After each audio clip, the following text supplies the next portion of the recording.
Agartala railway station থেকে উদ্ধার 1,75,000 টাকার নেশার অবৈধ 350 বোতল স্কফ সিরাপ।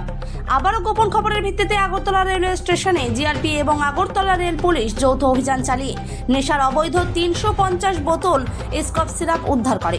তবে কোনো নেশা পাচারকারীকে গ্রেপ্তার করা সম্ভব হয়নি। এই ঘটনায় অভিযুক্ত নেশা পাচারকারীদের গ্রেপ্তার করার জন্য পুলিশ তদন্ত শুরু করেছে বলে জানিয়েছেন আগরতলা জিআরপি থানার ওসি তাপস দাস। তিনি জানান, রাতে আগরতলা রেলওয়ে স্টেশনে রুটিন চেকিং এর সময় আগরতলা সরকারি রেল পুলিশ ও আরপিএফ যৌথভাবে তল্লাশি চালিয়ে 350 বোতল নেশার অবৈধ স্কফ সিরাপ উদ্ধার করে। নেশা সামগ্রীগুলির বাজার মূল্য 1,75,000 টাকা হবে। তবে এই নেশা সামগ্রীগুলির সাথে কারা যুক্ত রয়েছে তাদের সন্ধান পায়নি পুলিশ। হয়তো পুলিশকে দেখে পালিয়ে যায় পাচারকারীরা। এই নেশা সামগ্রী উদ্ধারের ঘটনায় আগরতলা জিআরপি থানার পুলিশ একটি মামলা নিয়ে অভিযুক্ত নেশা পাচারকারীদের গ্রেপ্তার করার জন্য তদন্ত শুরু করেছে।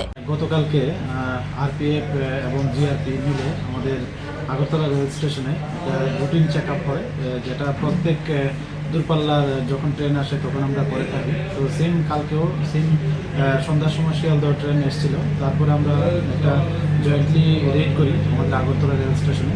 তো এটা জাস্ট প্ল্যাটফর্মেটিক মানে জিরানিয়ার সাইট, যেটা আমাদের রেল স্টেশনের জিরানিয়ার সাইটের দিকে অন্তর্গত। আমরা মোট 350 বোতল স্কপ উদ্ধার করি, যেগুলির মধ্যে মানে দুটা বস্তার মধ্যে ছিল, যে প্লাস্টিক বস্তা।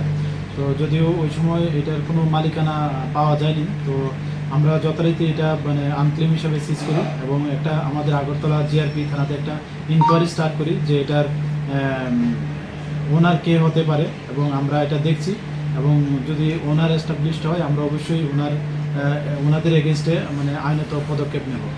তো আর এটার যে বাজার মূল্য, যে আমরা যে অন্যান্য সময় যে বিভিন্ন মামলাতে এগুলি সিজ করি, তো যাদের আমরা গ্রেপ্তার করি তো তাদের কাছ থেকে জানতে পারি যে এগুলি যে ডেস্টিনেশন মূল্য, যেখানে যাওয়ার কথা এগুলি প্রায় 500 টাকা মানে বোতল বিক্রি হয়। তো এইভাবে যদি আমরা ধরি মানে মানে 350 বোতল স্কপ মানে এটার যে ভ্যালু আসে আনুমানিক 1,75,000 টাকার মতো আসে ওটার ভ্যালু।